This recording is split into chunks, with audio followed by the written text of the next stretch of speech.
அது கண்ணு மூடி பார்த்தோம்னா இறைவன் நமக்கு செய்த அனைத்து நன்மைகளுக்கு நன்றி கூற நாம் கடமைப்பட்டிருக்கின்றோம். இந்த மாபெரும் திருப்பலியிலே, இந்த திவ்ய பீடத்திலே நம்மையும் நம் குடும்பத்தையும் தாழ்மையோடு ஒப்புக் கொடுப்போம். இன்றைய திருப்பலியிலே, இன்றைய திருவிழாவிலே இந்த புனிதர் நமக்கு தரும் செய்தி என்ன? நான் யோசிச்சு பார்க்கும்போது இயேசுடைய பிறப்பு, வாழ்வு, அவருடைய பணி காலம் மற்றும் அவருடைய பாடுகள், இறப்பு, உயிர்ப்பு, இதிலிருந்து இந்த நாள் வரை ஒரு 3 தலைமுறைகளை பிரித்துக் கொள்ளலாம். 3 வகையான தலைமுறை. முதல் தலைமுறை யாருன்னு பாத்தீங்கன்னா, ஆண்டோடு வாழ்ந்தவர்கள், அவரோடு உண்டவர்கள், பயணம் செய்தவர்கள், புதுமைகளை கண்ணால் பார்த்தவர்கள், இயேசுவை தொட்டவர்கள், குணம் பெற்றவர்கள் அனைவரும். அதில் ஒருவர் தான் புனித தோமையார் அப்போஸ்தலர். அவரை பார்த்திருக்கின்றார், அவரோடு உரையாடி இருக்கின்றார், பேசியிருக்கின்றார், பெரிய ஒரு விசுவாசம் வந்திருக்கின்றார். இரண்டாம் தலைமுறை யாருன்னு பாத்தீங்கன்னா, இயேசுவை பார்க்கல.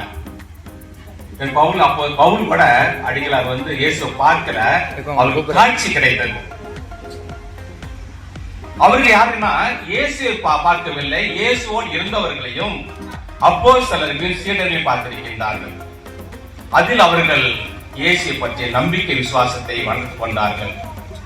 மூன்றாம் தலைமுறை யாருன்னா, இயேசுவையும் பார்க்கல, இயேசுவோடு இருந்தவர்களையும் பார்க்கல. அவர்கள் யாரும் பார்க்க நாம் தான். நாம் எப்படி இயேசு ஆண்டவரை பார்க்கிறோம்னா, திவ்ய நற்கரங்களை பார்க்கின்றோம், இறை வார்த்தைகளை பார்க்கின்றோம், அருள் தந்தையர்கள், அருள் சகோதரிகள், இறை அடியார்கள் இறை வார்த்தை அறிவிக்கும் போது இயேசு பற்றி புரிந்து கொள்கின்றோம். இவங்க யாருன்னா நாம் தான். இவர்களுக்கு புனித தோமையார் என்ன சொல்றாருன்னா, அவர் வழியாக ஆண்டவர் என்ன சொல்றாருன்னா, என்னை பார்த்து விசுவாசிக்கிறது பெரிய பிரச்சனை கிடையாது. என்னை பார்க்காமல், என்னை பற்றி தெரியாமல் கேள்விப்பட்டு இறை வார்த்தையை பார்த்து விசுவாசிப்பவர்கள் பேறு பெற்றவர்கள். அவன் தான் நாம. அந்த மூன்றாம் தலைமுறை தான் நாம். அப்படின்னா அதை தான் அவர் வெளிக்கொண்டு வருகின்றார். நான் யோசிச்சு பார்க்கிறேன், நம்முடைய ஊர்ல பார்க்கின்றேன், எனக்கு ஒரு 55 ஆண்டுகளா பார்க்கின்றேன். அப்படியே ஒரு பயணம் போயிட்டே இருக்கின்றது. ஒரு காலத்துல பெரியவர்கள்லாம் இந்த திருவிழா கொண்டாடினாங்க. அது இடைப்பட்ட இளைஞர்கள் இன்னைக்கு பாத்தீங்கன்னா, நாம் பார்த்து பிறந்த பேர பிள்ளைகள் என்ன பண்ணாங்க, அவர்கள் என்ன பண்றாங்க, திருவிழாவை கொண்டாடுறாங்க, அற்புதமா கொண்டாடுறாங்க. அவங்க கை கட்டிடுவோமா, நம்முடைய பிள்ளைகளுக்கு எல்லாம் நல்ல கை கட்டிடுவோமா, அற்புதமா கொண்டாடிக்கின்றார்கள். இன்று நான் என்ன ஒரு கேள்வி கேட்டேன், ஏன் திருவிழா கொண்டாடணும், ஏன் திருவிழா கொண்டாடணும், தேவையா? அப்படியே ஒவ்வொரு நாளும் யோசிச்சு எல்லாமே. ஒவ்வொரு திருவிழாவும் என்ன சொல்லுதுன்னா, உடைந்து போன உறவுகள், கசப்பான உறவுகள், சிதைந்து போன குடும்பங்கள் என்ன பண்ணுதுன்னா, அந்த திருவிழா ஒன்றாக கொண்டு வருகின்றது. எப்பா இத நீ செய், அதை நான் செய்யறேன், இது ஒன்னையால முடியும், யாரு பாட்டு போறாங்க, யாரு ஜெபிக்க போறாங்க, மண்டாட்டு ரீடி, ஒவ்வொன்று என்ன பண்ணிக்கிறோம், அப்படியே சிதறி கிடக்கிற அப்படியே ஒன்று கொண்டு வர்றது அந்த திருவிழா. இந்த திருவிழாவில் இன்னொரு பெரிய அற்புதம் 2 நடக்கின்றது. உண்மையை சொல்வதற்கு துணிவு வேண்டும். உண்மையா இல்லையா? உண்மையை சொல்வதற்கு ஒரு துணிவு வேண்டும்.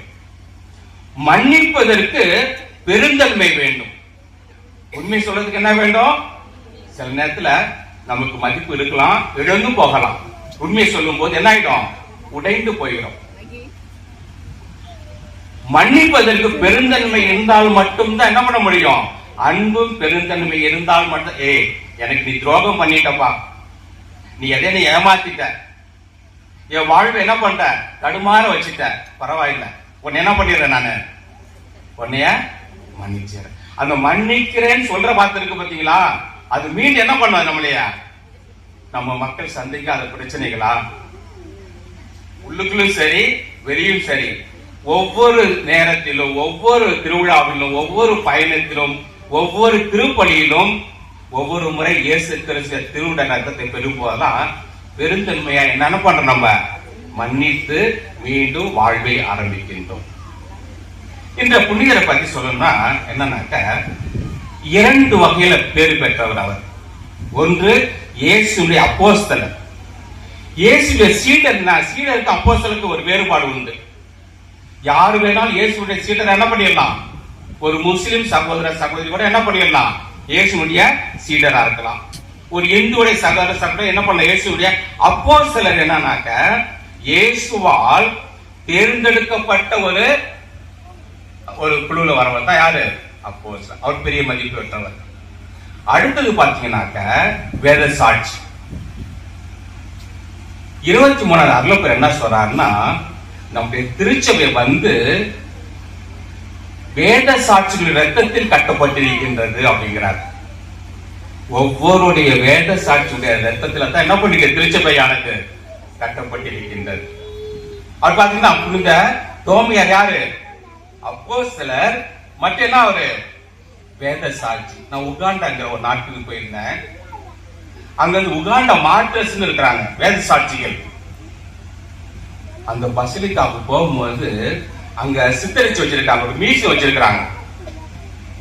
அந்த மியூசியம் 41 பேர் என்ன பண்ணிருக்காங்க, கொடுமையாக கொல்லப்பட்டார்கள். யாருக்காக, கிறிஸ்துவுக்கு சாட்சியாக இருந்தவர்கள், கிறிஸ்துவை பற்றி பேசியவர்கள். அதுல குழந்தைகள் இருக்கிறாங்க, பெரியவர்கள் இருக்கின்றார்கள், முதியவர்கள் இருக்கின்றார்கள்.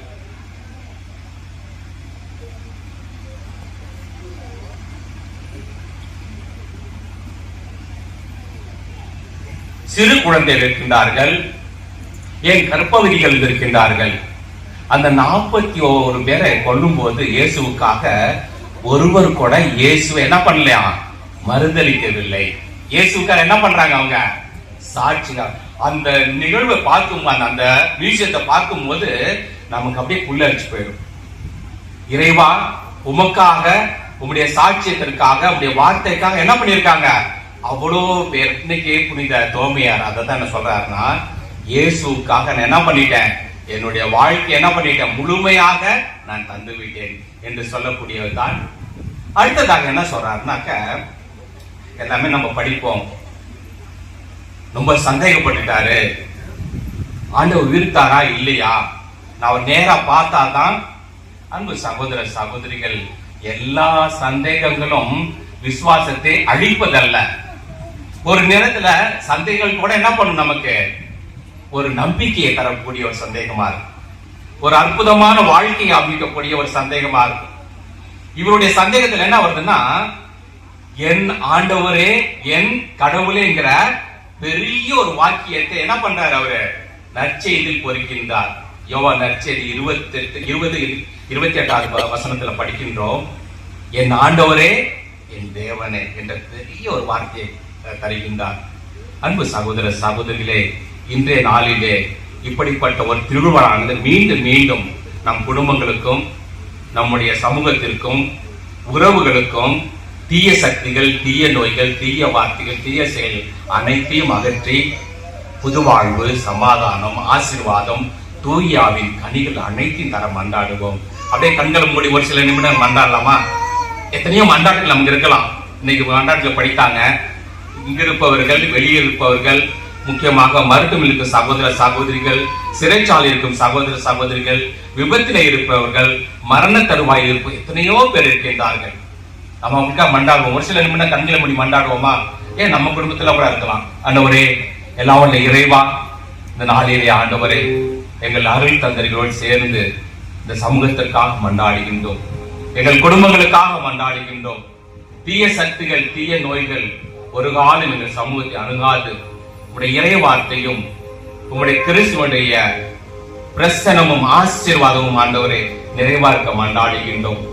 நாங்கள் செய்கின்ற பயணத்திலே ஆண்டவருடைய பிரசனமும் அவருடைய அருள்கரமும் ஆண்டவரே எங்களுக்கு முன்னும் முன்னுமாக இருக்க மண்டாடுகின்றோம். எங்கள் பிள்ளைகள் ஞானம், புத்தி, யோசனை, சிந்தனையில் வளரக்கூடிய ஆசீர்வாதத்தையும் ஆற்றலையும் தர மண்டாடுகின்றோம். அன்பிறைவா, எங்களுக்காக ஜெபியுங்கள், எங்களுக்காக மன்றாடிகள் கேட்டுக்கொண்ட ஒவ்வொருவரையும் ஆண்டவரே இந்த திவ்ய திருப்பலியை நினைவு கூறுகின்றோம். நாங்கள் செய்கின்ற ஒவ்வொரு காரியத்திலும் ஆண்டவரே வெற்றி பெற்று நாங்கள் மென்மேலும் உமக்கும் அன்னை மரியாதைக்கும் சாட்சிகளாக இருக்க மன்றாடுகின்றோம். ஆமென்.